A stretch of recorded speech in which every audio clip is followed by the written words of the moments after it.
Merci mon Dieu pour qui tu es. Merci pour tout ce qu'il fait dans notre vie. Jean dit que l'univers entier ne pourrait pas contenir tout ce que Jésus a fait lorsqu'il était présent sur cette terre et il continue à le faire. Dieu est toujours aussi réel, aussi présent. Et la grâce que nous avons et que nous oublions parfois, c'est qu'il a fait de nous. Donc c'est porteur de gloire, que nous soyons une manifestation vivante de qui il est de par nos caractères, de par non seulement nos caractères, mais aussi par la puissance que nous pouvons dégager pour lui, pas pour se faire une gloire personnelle, ça ne sert à rien. Un jour, on sera dans un cercueil au fond d'un trou et on ne deviendra plus que des quelques os. Ce qui est important, c'est la résurrection et pour qui nous travaillons, pour notre Seigneur Jésus-Christ, et que toute la gloire lui revienne. Alors, avant de commencer, je vais juste faire un petit point sur ce que j'ai vécu au Mexique. La première grande guérison que nous avons vue, c'est une enfant qui devait avoir 8-10 ans, qui était malade, en souffrance mentalement, et qui a été guérie simplement dans la présence de Dieu. Alors ça, c'est extraordinaire, parce que les parents, après, m'ont écrit en me disant, mais ma petite a été guérie, vous avez prié pour elle et tout. Et puis moi, alors je disais, mais alors, qu'est-ce qu'elle avait? Alors, je me souviens jamais de cette maladie mentale, mais elle me disait, mais elle supportait pas le bruit, il fallait qu'elle ait en permanence des casques anti-bruit, donc elle n'arrivait pas à fixer son regard, elle marchait pas, quasiment pas. Et puis nous, quand on est arrivé, en fait, elle dansait avec des banderoles et tout, donc nous, on a vu une petite parmi les autres qui dansait, mais c'est même pas nous, j'ai dit, mais c'est même pas nous qui avons prié, elle était déjà comme ça depuis le début. Donc c'est simplement la présence de Dieu effective euh, qui a guéri cet enfant. Rappelle-moi, Christiane, cette maladie. Toi, souvent, tu as des malades comme ça, de jeunes, d'enfants. Cette maladie mentale où on dit que maintenant, il y en a de plus en plus. Le nom m'échappe. Mais enfin, on a vu quand même la présence de Dieu se manifester seule. Et donc, nous, on n'était même pas au courant. Dieu n'est pas obligé de nous rendre compte des merveilles qu'il fait. Simplement, il les fait parce qu'il est Dieu, parce qu'il nous aime. Et n'importe qui d'entre nous demain, voilà, l'autisme. C'est donc, elle était autiste, cet enfant. Et donc, sa vie a complètement changé à partir de ce jour-là. Sa mère me disait, mais je ne la reconnais plus. J'ai dit, ben, écoute, rends grâce à Dieu parce que nous, on a tout juste été spectateurs de ce que Dieu a fait à ce moment-là. Puis on a vu une personne qui avait été mise dehors de l'hôpital aux États-Unis, puisque je suis allé aussi aux États-Unis, et donc à El Paso, à la frontière avec Ciudad Juárez, où je suis resté plusieurs semaines. Et donc cette personne avait une vertèbre cassée, la 12e vertèbre cassée, elle avait toutes les côtes cassées, elle avait un cancer des os, elle était allongée sur un lit avec des souffrances incroyables, rien de ce qu'on lui donnait venait atténuer ses souffrances. Et donc, on est arrivé là-bas avec le pasteur. Alors, quand on te fait le bilan, tu te dis, oh là, Seigneur, où c'est que je suis venu? Et pourquoi tu m'as amené là? Et pourquoi moi? Et donc, la personne ne pouvait même pas faire la toilette dès qu'on l'a touchée. Elle hurlait, c'était une femme d'une cinquantaine d'années. Et donc, on a dit, bon, ben, on va prier. Alors, de suite, j'ai pu discerner, grâce à Dieu, que c'était en fait une malédiction générationnelle. C'est pour ça que des fois on prie, on n'a pas de résultat. Il nous faut la connaissance et donc j'ai vu que c'est une malédiction générationnelle, donc j'ai brisé la malédiction générationnelle. Nous avons prié, en 5 minutes elle a commencé à se bouger dans le lit, sa mère qui était là, sa sœur qui était là, a commencé à hurler, non, non, ne bouge pas, tu vas te casser le dos. Elle me dit, mais je sens plus rien. Elle a commencé à bouger, à étirer les jambes, à les fermer les bras. Alors nous, on était spectateurs. Et cette femme qui était là, moribonde, le visage blafard, qui parlait pas, c'était juste un peu des sons qui sortaient de sa bouche. Elle s'est mise à parler. Alors, mesdames, vous savez que quand une dame parle, c'est que ça va bien. Voilà. Donc, elle a commencé à parler, et elle a été complètement guérie de cette maladie, mais je vous dis en 5 minutes. Donc, c'est extraordinaire ce que Dieu peut faire et comment Dieu est créateur de toutes ces choses-là. Alors, on a vu tellement de miracles. Moi, j'ai eu une aveugle qui a été guérie, des gens avec des béquilles qui jetaient les béquilles. On a tellement vu de miracles, on ne sait plus. On a fait des campagnes donc à l'extérieur, dans des petits stades, c'est pas les stades des grandes foules, mais Dieu a agi. On a vu des centaines de délivrances. Il y a même une sorcière qui est venue, Ça faisait 3 fois qu'elle est venue à un culte, hein, donc la sorcière est venue, moi je sais pas, je le vois, je vais prier pour elle, j'ai eu envie d'aller prier. Mais alors ça a été des hurlements, des délivrances incroyables, hein, et puis elle continue à aller au culte et elle a amené toute sa famille, je crois. Hein. Donc il y a eu dans les églises, hein, il y a eu des gens qui se sont joints aux églises après ces campagnes, mais aussi le fait qu'ils n'avaient jamais expérimenté une puissance comme celle-là, et Dieu va vous envoyer là où il y a des besoins.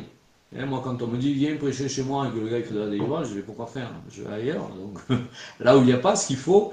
Et donc, j'ai prêché environ dans une trentaine d'églises différentes, hein, des églises très fermées, d'autres très ouvertes, mais où il n'y avait pas la manifestation de puissance. Et donc, on a vu ces choses merveilleuses. On a vu d'un truc extraordinaire, de réunion de leaders, où les gens se sont mis à rire, à rire, à rire, une présence, mais opaque, ça pouvait se sentir. Ça sentait même le vin nouveau. Ça sentait même le vin. C'est la femme du pasteur qui est venue voir, mais tu sens l'odeur de vin qu'il y a ici. Mais c'était incroyable. Dieu s'est manifesté d'une façon incroyable. Donc ça a duré 2 mois et demi. Hein, et puis j'étais à Ciudad Juárez, qui est quand même une des villes les plus dangereuses du Mexique. Ils ont retrouvé il n'y a pas longtemps un camion avec 186 corps dedans. Pour dire la dimension de la dangerosité, hein, c'est pas qu'on a écrasé un piéton et qu'on est parti sans laisser d'adresse. C'est quand même c'est des tueries, hein, où ils retrouvent des incinérateurs, où ils incinèrent les gens pour qu'on les retrouve. Hein. Donc il y a quand même une ambiance au Mexique particulière. Et on attend un réveil.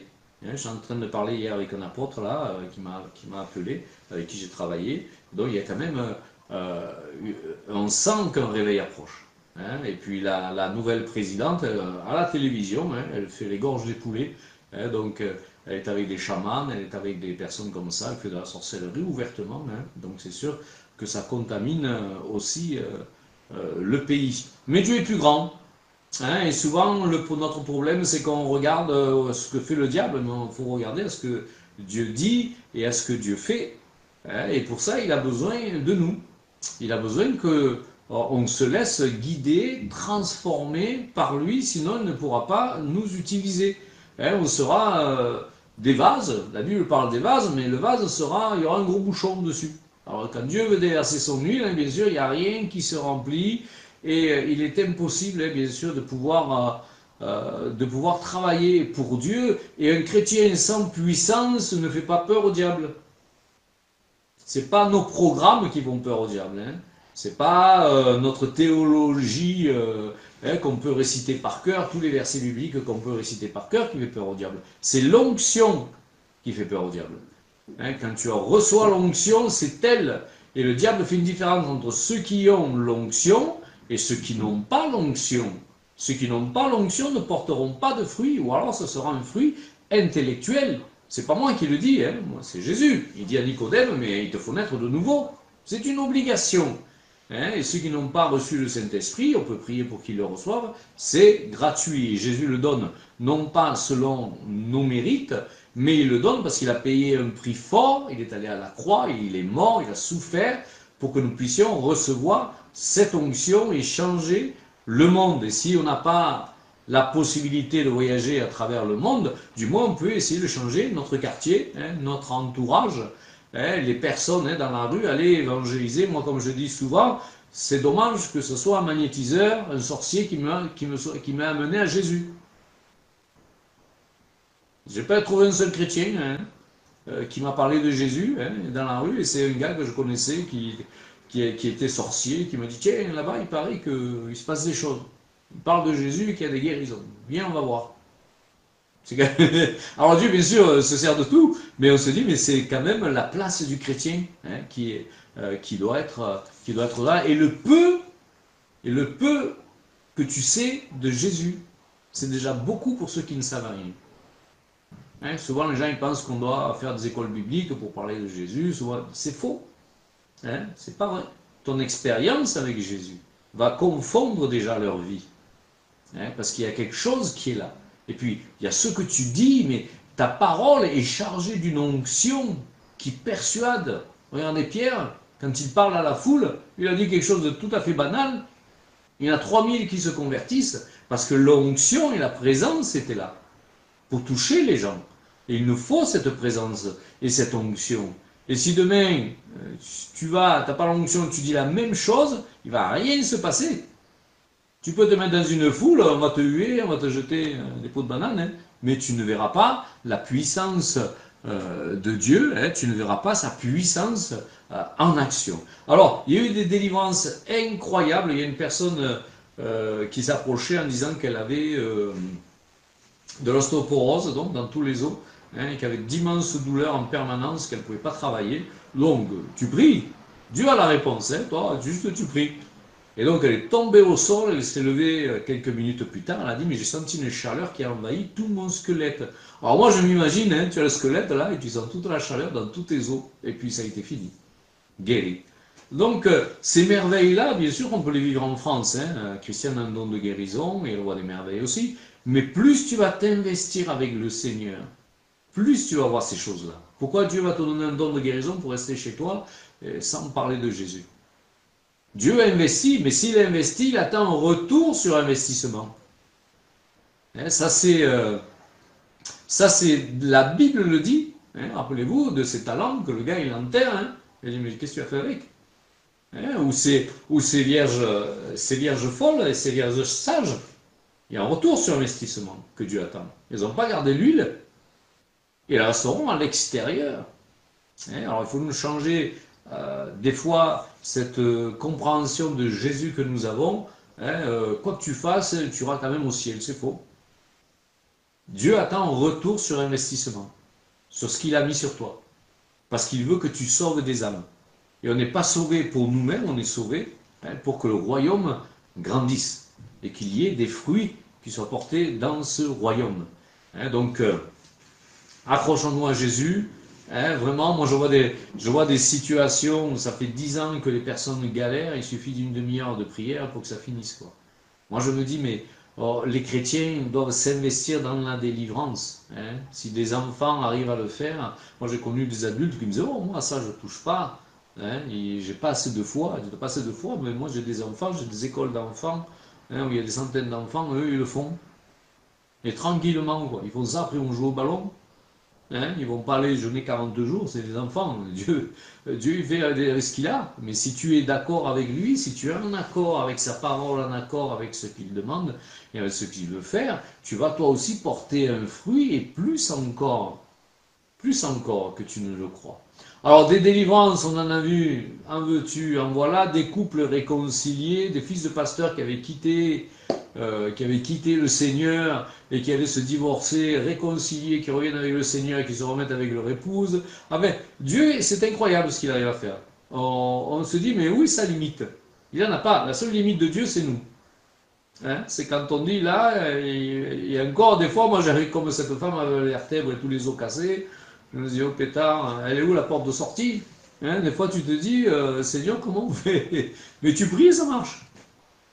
Donc voilà, hein, donc c'est plus par les mérites de Jésus-Christ que par toi. Bien sûr, il faut avoir la foi, hein, mais Dieu est souverain, hein, il sait qui il appelle, hein, et il sait qu'il veut que nous portions un fruit, et un fruit qui demeure. Alors, il y a des conditions à cela. Hein. Parfois, on croit que, moi souvent j'ai cru que on recevait le Saint-Esprit et puis que voilà, tout allait se passer normalement. Non, il y a une purification, il y a quelque chose qui est là, qui passe souvent par la souffrance. Et on s'aperçoit que dans notre monde contemporain, européen, on ne veut pas entendre parler de la souffrance. Tu as des médicaments pour tout. Et je ne dis pas qu'il ne faut pas prendre de médicaments. Moi, je n'ai pas envie de souffrir non plus. Mais il y a certaines souffrances que Dieu permet parce qu'il vient nous forger. On appelle ça être forgé dans le feu. Et le feu, ça brûle. Et pour enlever toutes les scories qu'il peut y avoir par notre caractère, par notre péché passé, par le péché actuel qu'on ne veut pas laisser. Donc il y a un modelage qui est là. Il y a un modelage qui est fait. Oui, j'allais dire une modélisation. Non, un modelage, des fois j'ai le mot espagnol qui me reviennent là. Et en tout cas, il y a une évidence, c'est que dès que tu as donné ton cœur à Jésus, dès que tu as reçu cette illumination, un combat vient. Tu as changé de règne, tu es passé des règnes de ténèbres au règne de la lumière. Et il y a un combat qui est là, hein, et qu'il nous faut remporter. Alors, quelqu'un me disait, mais avant, j'avais pas de soucis. Oui, parce que tu appartenais au diable. Donc, le diable, bien sûr, vient apporter des soucis. Hein. Tu as la maladie, tu as les controverses, tu as tout ce que tu veux. Mais c'est pas à ce point-là. Là, tu changes de règne. Alors, le diable veut vraiment te récupérer et il désire vraiment que tu perdes pied. Hein, et que tu abandonnes la foi. Tu dises, Jésus, ça ne marche pas, je retourne où j'étais avant. Hein, mais il y a donc cela parce qu'il y a un sceau qui a été posé sur nous, le sceau du Saint-Esprit, la marque de notre appartenance au royaume, ce royaume qui ne passera jamais. Si on a un royaume, hein, il passera, on le sait, la Bible nous le dit, hein, on a des politiques qui changent tous les X temps, ce royaume change. Nous sommes élus éternellement des représentants d'un royaume qui ne passera jamais. Alors il faut dans notre identité se rendre compte de toutes ces choses-là, parce que souvent on ne s'en rend pas compte. Hein. On a plus facilement tendance à croire des mensonges que des vérités bibliques.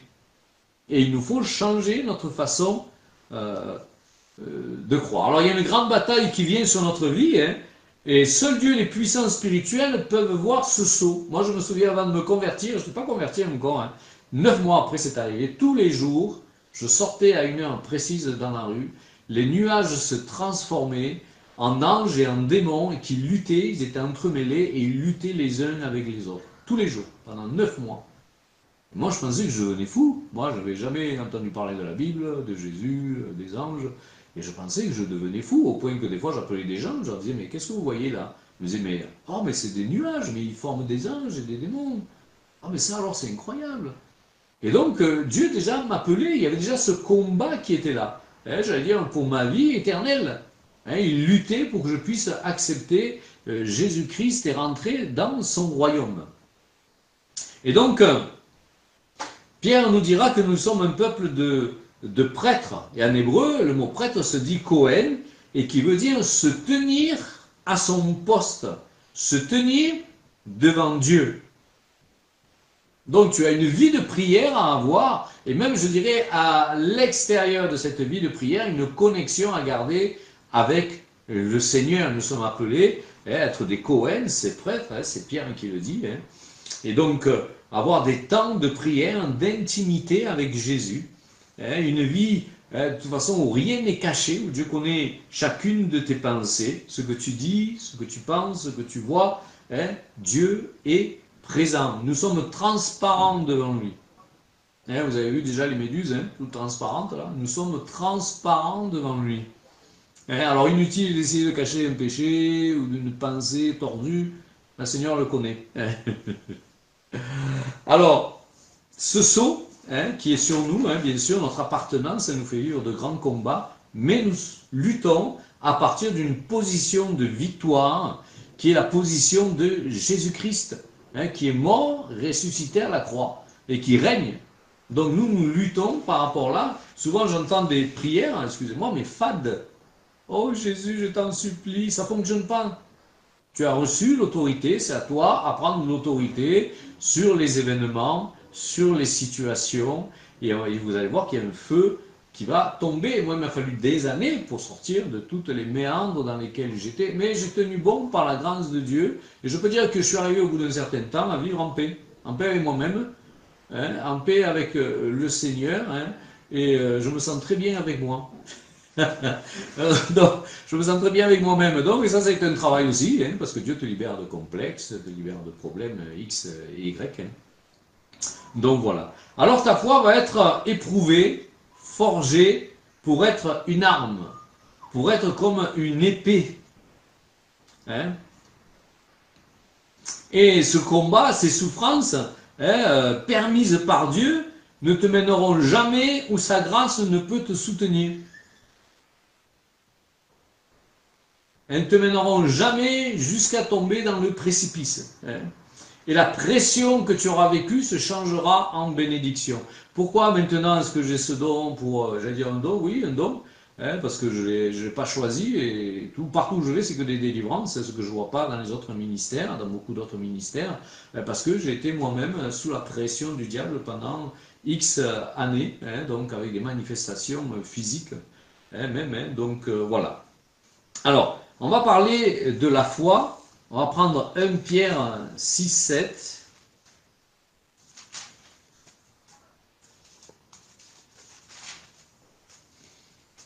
1 Pierre 6, 7.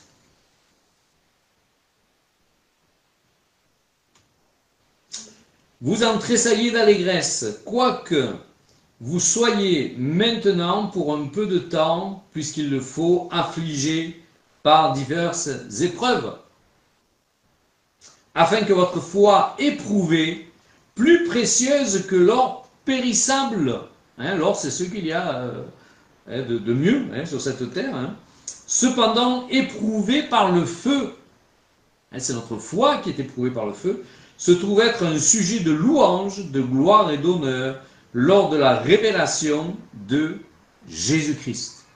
Donc tout ça, un jour, bien sûr, Dieu nous couronnera. Il y a des couronnes, la couronne de la fidélité qui est là.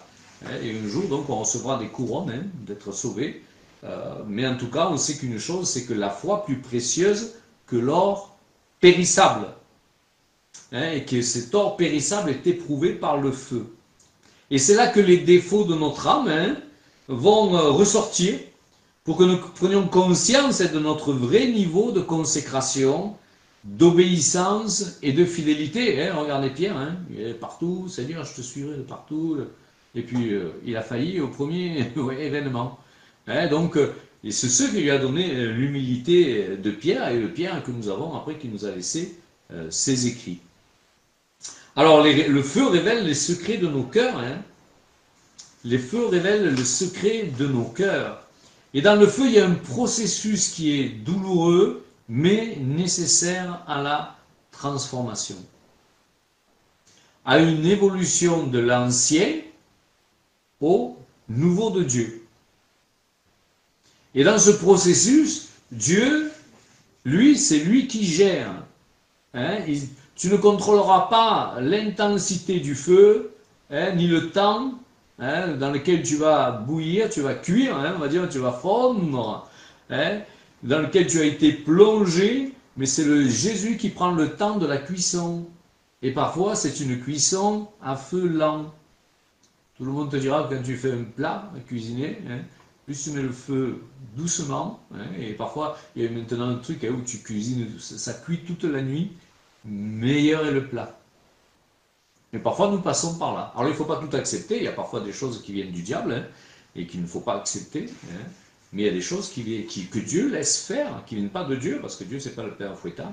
Mais il nous faut, bien sûr, discerner.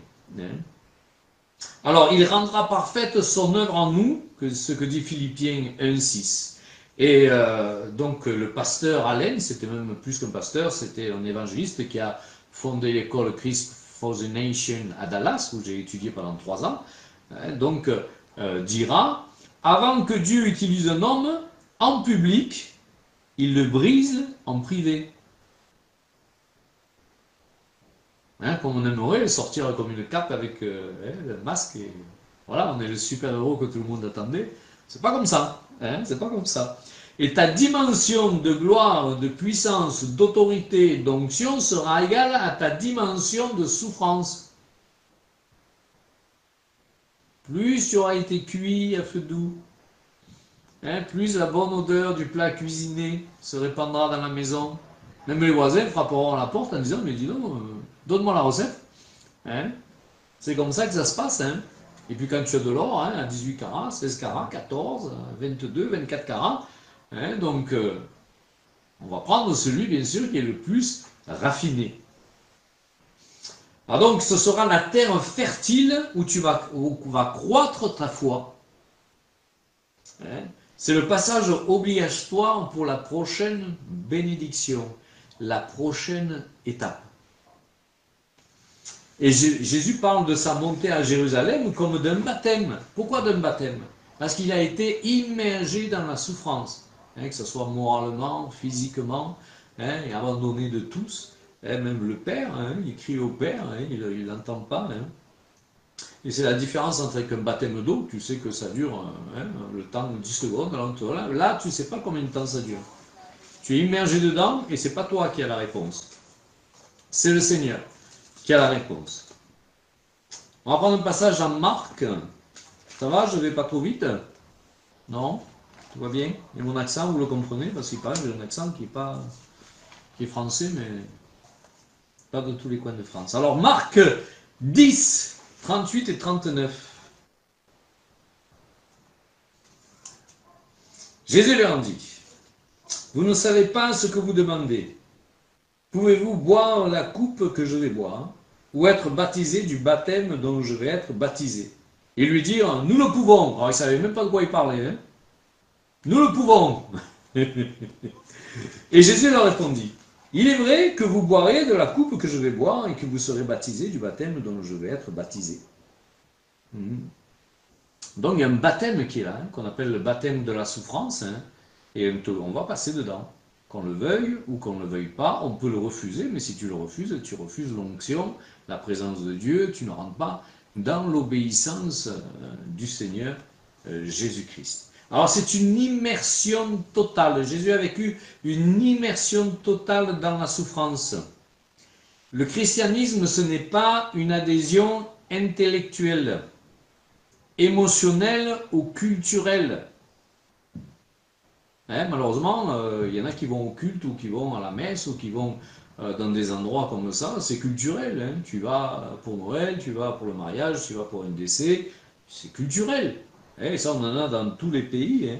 Mais c'est vraiment une adhésion, hein, une fusion avec les souffrances de Jésus-Christ jusqu'à la mort si nécessaire. Hein. On voit malheureusement tous ces martyrs qu'il y a dans le monde, hein, on en parle. Hein. Et Jésus a vécu le rejet, l'abandon, l'angoisse, la trahison, l'humiliation. Il a été fouetté, couronné d'épines et crucifié. Donc, voici le programme. À divers niveaux, hein, mais selon le pays où on est. Hein.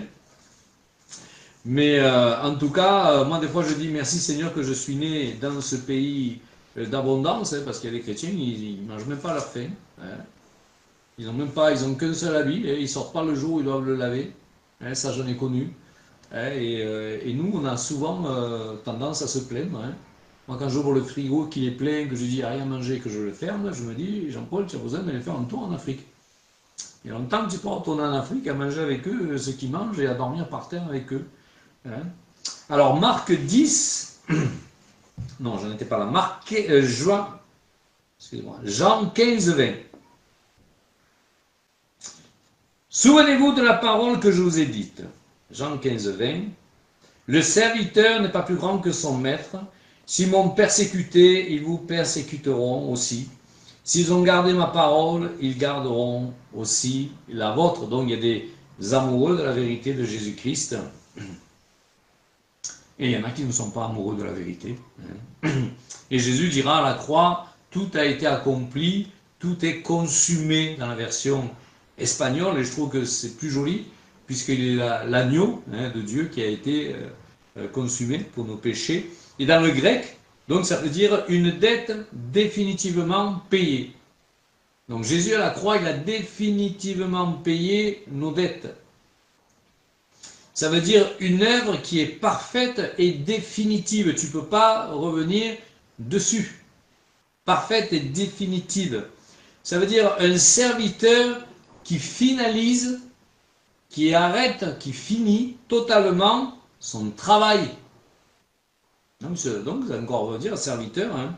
Un artiste qui finit son œuvre maîtresse. C'est pas magnifique ça? Un artiste, Jésus à la croix, qui a fini cette œuvre maîtresse. Moi, je suis impressionné par la beauté des textes. Hein. Je vous conseille des évangiles là en araméen qui ont été traduits en français, mais mot pour mot. Alors, c'est lisible, hein, c'est pas un truc où des fois tu te perds. Hein, mais qu'est-ce que c'est beau! Moi, j'apprends. Chaque fois que je lis ça, je dis, mais c'est merveilleux. Je soupire, je dis, oh, que c'est beau. Hein, il y a une profondeur dans les textes qu'on n'a pas des fois dans nos traductions. Hein. Et si tu veux le feu dans ta vie, si tu veux servir Dieu, Dieu va t'exhiber comme si tu étais en fait condamné à mort. Dieu va t'exhiber en spectacle au monde, aux anges et aux hommes. C'est 1 Corinthiens 4, 9 qui dit ça. Beau programme, hein, ça vous fait plaisir que j'ai recommencé les réunions. Mais je suis content parce que des fois dans l'église, on nous met ce genre de sujet, hein, on nous promet des trucs et puis ça ne correspond pas à ce qu'on vit. On se demande pourquoi on vit ça. Mais ça fait partie de la Bible. Hein. Alors, il y a une dame, une sœur qui s'appelait Mary Woodworth Eater. Hein, alors, je ne l'ai pas connue, hein, donc c'était dans les années 1900, je crois, ou 1800 peut-être. Et elle disait, l'onction ne peut rester que lorsque la chair a été crucifiée. Alors, elle sait de quoi elle parlait, elle a eu 6 enfants, 5 sont morts en bas âge. Hein, donc, moi j'ai eu ma mère qui a perdu un de ses enfants, c'est terrible hein, à voir ça. Hein. Il n'y a pas de mots pour la consolation et on se sent inutile hein, dans tout ça. Hein.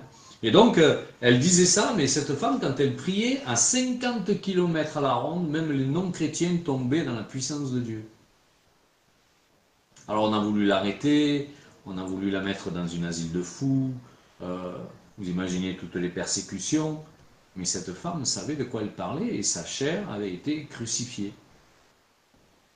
Hein, donc on peut faire confiance à ce que ces personnes disent hein, quand elles ont vécu ce genre de douleur, de souffrance. Hein.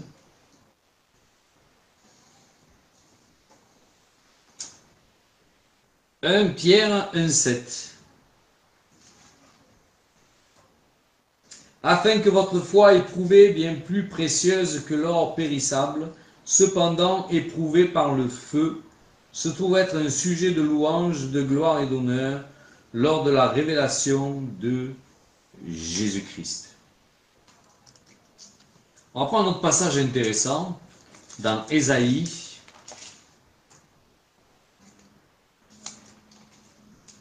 Ésaïe 43, 2. Regardez comment c'est intéressant.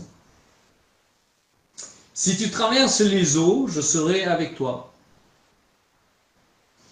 Et les fleuves, ils ne te submergeront pas. Si tu marches dans le feu, il ne te brûlera pas. Pourquoi est-ce qu'il ne te brûlera pas? Parce que tu as été consumé. Une fois que tu as été consumé totalement, tu ne peux plus brûler. Tu ne peux plus brûler. Tu as été totalement consumé. Et le Seigneur marche avec toi durant cette combustion.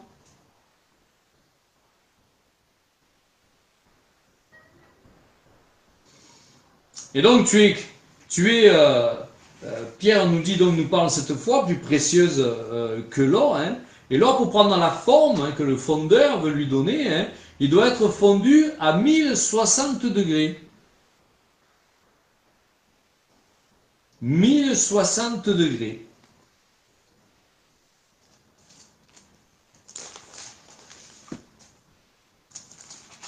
Apocalypse 3, 17, 18.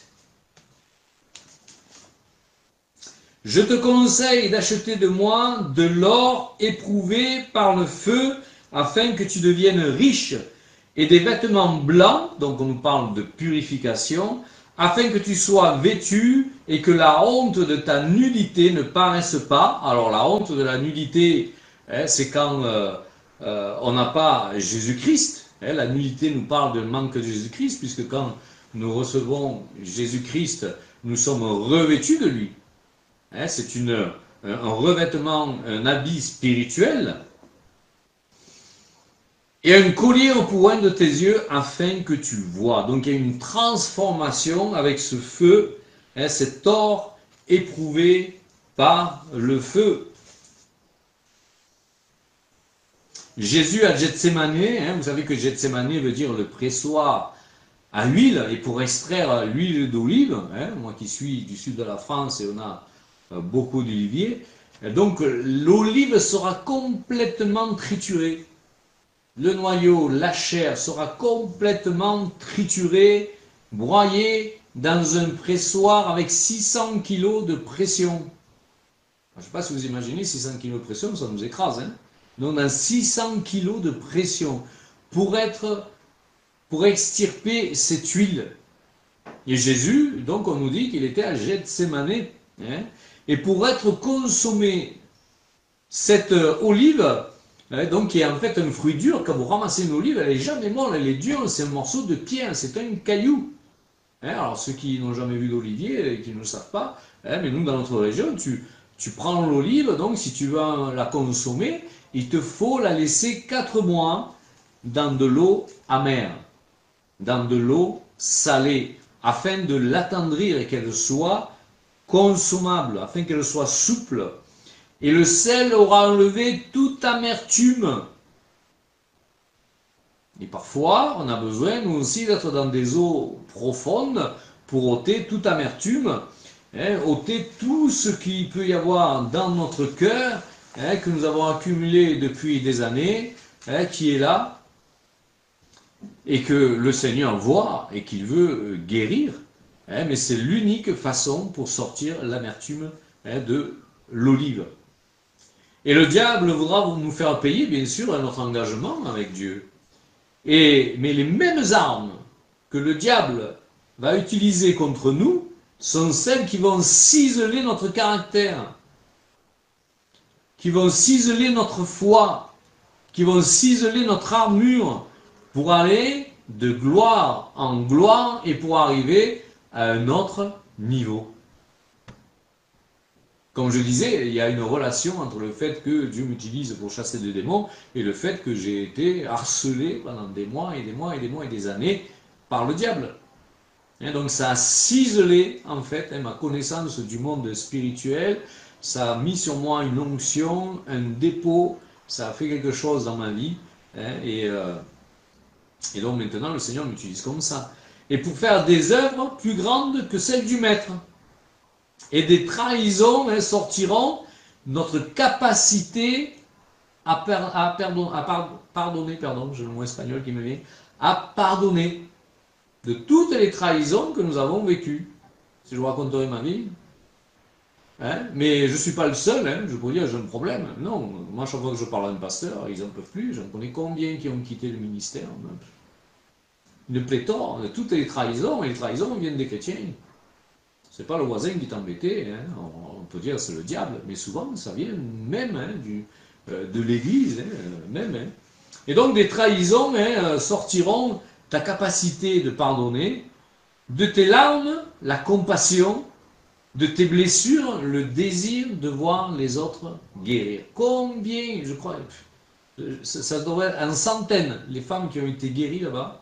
Hein, je veux dire, je n'ai même pas besoin de prier, juste d'être devant. Les femmes fondaient en larmes, tombaient par terre, c'était que des guérisons intérieures. Des centaines. Ça n'a pas été une, ça n'a pas été un truc...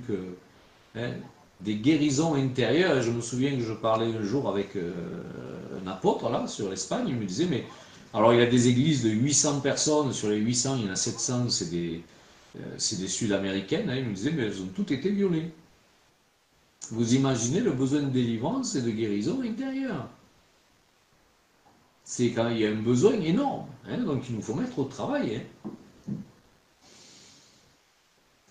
Alors on va voir maintenant, parce que souvent, moi je sais pas, vous êtes comme moi, on vous a prophétisé, oui, Dieu te donne une nouvelle épée. Alors il y en a qui s'en font en bois. Moi je me souviens, une fois je suis parti à Barcelone acheter une épée. J'habitais dans le sud. Et donc je suis arrivé là-bas, j'allais voir des amis, mais je voulais m'acheter une épée aussi. Alors je suis allé dans un magasin m'acheter une épée, une belle épée. Oh, elle était magnifique. Et bien faite, hein, une superbe épée. À l'époque, il n'y avait pas toutes les chinoiseries, hein, donc c'était quelque chose de qualité. Non, et pendant que, pour prier, hein, pour une image prophétique en fait de ce que je priais, et pendant que je suis de retour avec ma belle épée mise sur le fauteuil derrière, j'entends le Seigneur qui me dit, cette épée, tu vas l'offrir en marque. C'est pas vrai. Je dis, c'est pas vrai, Seigneur. Je fais tant de alors tu expliques tout au Seigneur comme si je ne savais pas. J'ai fait l'aller, j'ai fait le retour, je vais payer tant. C'était pour moi, j'avais des semaines que j'y pensais. tu l'offres à Marc. Bon, j'arrive en France, qu'est-ce que je fais? Je téléphone à Marc. Dis Marc, comment ça va et tout? Ouais, ouais, ça va et tout. Il dit voilà, j'ai acheté une épée, le Seigneur m'a dit de te l'offrir. Ah ben j'étais justement en train de prier pour qu'on m'offre une épée. Il dit c'est pas vrai. Je dis mais tu peux pas aller te l'acheter. Tu peux pas faire comme tout le monde, prendre ta voiture et aller acheter une épée au lieu de prier pour ça. Et il a fallu que j'offre, que j'ai jamais eu d'épée. Et ma belle épée, il a fallu que je l'offre donc à cet ami. Hein. Donc, voilà, hein, le Seigneur a certainement qu'il avait une meilleure utilisation que moi. Hein. Donc j'obéis, c'est ce qui est le plus important dans tout ça. Hein. Alors on va voir un peu comment se forge une épée. Hein, et on va voir encore qu'il y a, on a vu hein, Jésus sur la croix, il a été trituré, le Gethsémane, l'olive qui est dans la saumure hein, pendant X temps. On s'aperçoit que c'est des processus douloureux et des changements complets. Tu n'es pas le même au départ comme à l'arrivée, c'est comme une naissance, hein, le petit embryon là, qui a quelques semaines, il n'est pas le même quand il va naître. Hein. Il y a un changement, une croissance qui est là. Et on va voir ce processus pour faire une épée. Alors, le forgeron prend un morceau de fer hein, de quelques centimètres, comme un parpaing, on va dire un peu, hein, de maçon, comme cela. Et donc, à partir de ça, il coupe en morceaux de 4 à 5 centimètres. Alors, imaginez que nous sommes hein, ce parpaing. Alors, il le coupe en 4 à 5 centimètres. À partir de là, il le chauffe à 800 degrés. Et il va séparer dans tous ces morceaux, les morceaux qui sont le plus noirs, de ceux qui sont le plus clairs, parce que le plus noir sont ceux qui auront le carbone, et le carbone donne la dureté de l'épée. Et donc ceux qui sont le plus clairs, c'est ceux qui vont donner la flexibilité de l'épée. Et donc après il va tout refondre en mettant ces morceaux d'une façon à ce qu'il y ait une flexibilité et une dureté vers la lame, et une flexibilité. Et donc c'est encore en fusion, donc il rechauffe encore à 800 degrés. Et donc, il va, une fois que ça sera fait, il va élargir, il va taper entre le marteau et l'enclume, hein, il va forger ce morceau de fer, il va lui donner la forme de l'épée. Une fois qu'il aura fait ça, il va tout replier l'épée sur elle-même. Il va la mettre à refroidir. Il va rechauffer à 800 degrés. Il va encore la déplier à coups de marteau pour redonner la forme de l'épée. Il fera ça en moyenne 23 fois. Il repliera, il refroidira, il réchauffera, il rebattra avec le marteau, il étirera à nouveau. Il fera ça en moyenne 23 fois pour faire une épée. Jusqu'à ce qu'il sente sous le marteau que le fer est prêt à être utilisé comme une épée.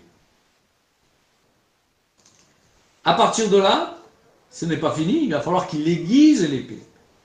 Tout ce qui est en trop, tout ce qui fait qu'en sorte la lame n'est pas aiguisée, hein, qu'il n'y a pas un tranchant parfait, ça il va utiliser une pierre, il va frotter hein, donc le tranchant de l'épée pour qu'elle soit parfaitement aiguisée et qu'elle puisse faire son œuvre.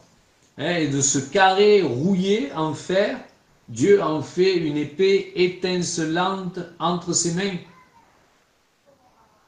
Et c'est un processus par lequel nous devons passer jusqu'à ce que le Seigneur voie l'équilibre, le tranchant de l'épée, la flexibilité de la lame. Il dit, ça y est, elle est parfaite pour mon œuvre.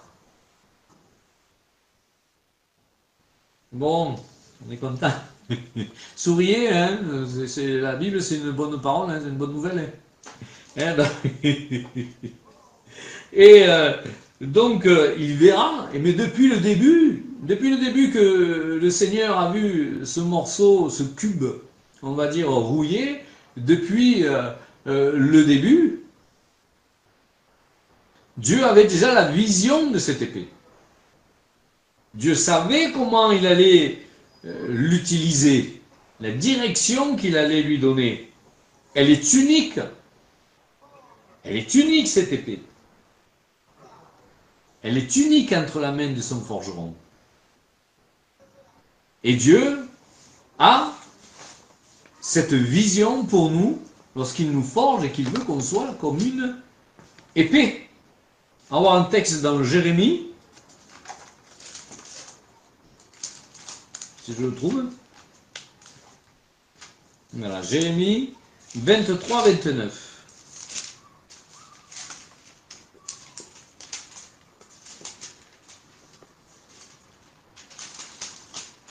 Voilà. 23, 29. Ma parole n'est-elle pas comme un feu? Ah, mais c'est terrible, hein? Oracle de l'Éternel, est comme un marteau qui fait éclater le roc. Et donc il fait de nous cette épée tranchante, mais elle doit passer par le feu. Et dans la Bible, on voit 3 types d'épées différentes. Quand on regarde les définitions Strong ou Greg, on va voir qu'il y a 3 types d'épées différentes. Alors la première sert à sacrifier les animaux. Il y a une deuxième épée, elle est forgée par les hommes pour les champs de bataille. Donc elle sert à la guerre, parfois pour des raisons de convoitise, de vengeance, de territoire, d'accaparer les biens des autres, voilà. Mais elle est synonyme, cette épée dans la Bible, elle est synonyme de ruine et de sécheresse. Donc c'est quand Dieu dit j'enverrai l'épée, un jugement, voilà, c'est là-dessus. Et il y a une troisième épée qui est quand même extraordinaire, c'est celle qu'on retrouve dans Apocalypse 1,16, dans Apocalypse 2,12 et dans Apocalypse 19,2. C'est cette épée qui sort de la bouche de Jésus. Et cette épée est complètement différente. Cette épée, dans la version grecque en fait, est en fait décrite comme ces épées que des armées avaient à l'époque romaine. Une armée avait ce type d'épée, qui était une épée tellement longue qu'elle ne pouvait pas se porter à la ceinture. Mais elle se portait sur l'épaule droite. Tellement elle était pesante et longue. Et donc ça a permis à des armées de gagner la bataille, bien sûr, parce qu'elle avait un champ d'action beaucoup plus grand que le gars qui arrivait avec son glaive de 25 cm. Et donc ça, c'est l'épée qui sort de la bouche de Jésus-Christ. Et on ne retrouve la mention de cette épée simplement dans Apocalypse, quand on nous parle de l'épée qui sort de la bouche de Jésus, mais aussi dans Luc 2, 35. Et regardez comme c'est intéressant. Siméon qui prophétise à Marie, et une épée transpercera ton âme. Donc il y avait un travail de purification sur Marie qui devait être fait là. Et donc il te sera révélé les pensées de beaucoup de cœurs. Donc on s'aperçoit que c'est une épée qui vient de l'esprit pour un travail dans l'esprit. Et c'est cette épée-là qui sort de la bouche de Jésus-Christ. Donc pour des révélations et pour être un signe auprès des autres personnes. Ce qui est incroyable, c'est que ce même mot épée ici signifie aussi menorah, chandelier. Et dans l'Apocalypse, Jésus apparaît avec des chandeliers et avec cette épée qui sort de la bouche. Et c'est Dieu qui demande la fabrication de ces chandeliers à 7 branches dans l'Ancien Testament. Et dans Exode 37, 17, il est dit, il fit les chandeliers d'or pur, comment? Donc, forgés par le marteau. On retrouve toujours cette histoire de marteau, d'or, de forgeron, de travail de la part de Dieu, pour arriver à une foi complètement pure.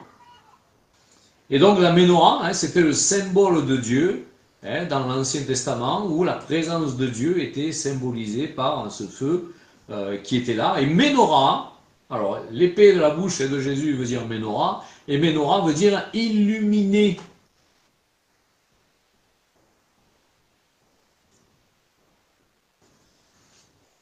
Qui veut dire aussi illuminé. Souvenez-vous que pendant le réveil qu'il y a eu,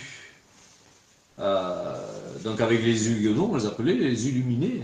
Je pense qu'on a dû aussi vous appeler Dieu illuminé. Pour eux, c'est Pour eux, c'est un sobriquet ou c'est une insulte. Mais pour nous, moi, je veux bien être illuminé. Seigneur, toujours plus.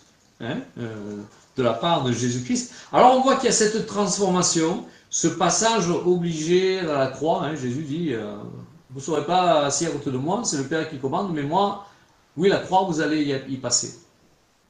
Alors, ça ne veut pas dire qu'on va vivre continuellement dans une souffrance permanente, ça ne veut pas dire ça. Ça ne veut pas dire qu'il faut tout accepter, parce que moi j'ai vu des cas de possession ou des cas de gens qui ont des problèmes physiques et ça venait du diable.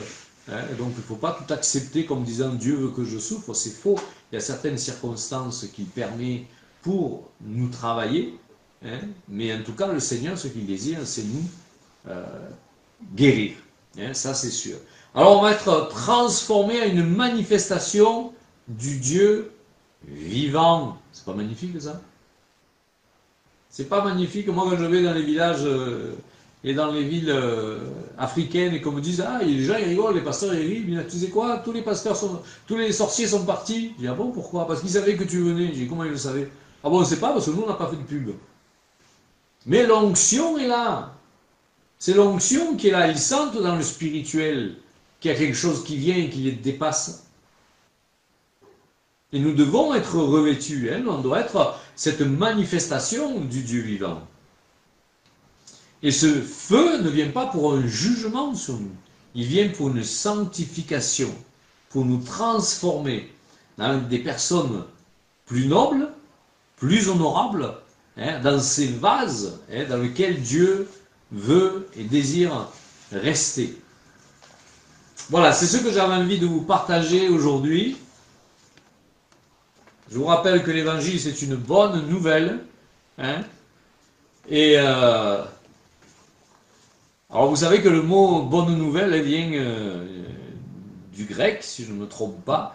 Quand quelqu'un naissait dans la ville et que cette personne, déjà on pressentait qu'elle allait apporter quelque chose de différent, un bouleversement, si ce n'est pas seulement dans la ville, et c'était dans le monde entier, on disait on a une bonne nouvelle.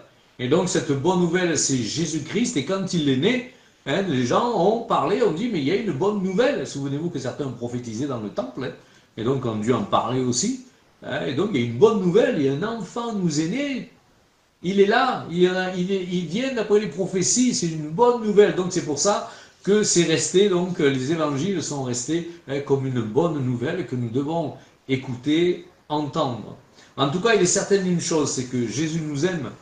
Il nous aime tellement qu'il veut que nous lui ressemblions, que nous soyons imprégnés, non pas d'une religion, mais d'une fusion avec lui, d'un cœur à cœur avec lui, d'une danse avec lui, amoureuse. C'est ce que le Seigneur a pour nous. Alors maintenant, on va prier, parce que comme je vous le disais, ce ne sont pas toutes les maladies que le Seigneur attend. Parfois, il s'étend pour guérir, mais nous allons prier. Et si vous pouvez me mettre donc en commentaire quelque chose de particulier, de personnel, si vous voulez. Moi, je vais prier sans citer de nom pour que cela reste bien sûr anonyme, à moins que vous vouliez le dire à l'écran, il n'y a pas de problème pour ça. Et on va prier et pour que la manifestation de Dieu soit là et pour que des guérisons puissent être pratiquées au milieu de nous par la puissance et le sang de Jésus-Christ. C'est OK pour ça? OK? Très bien.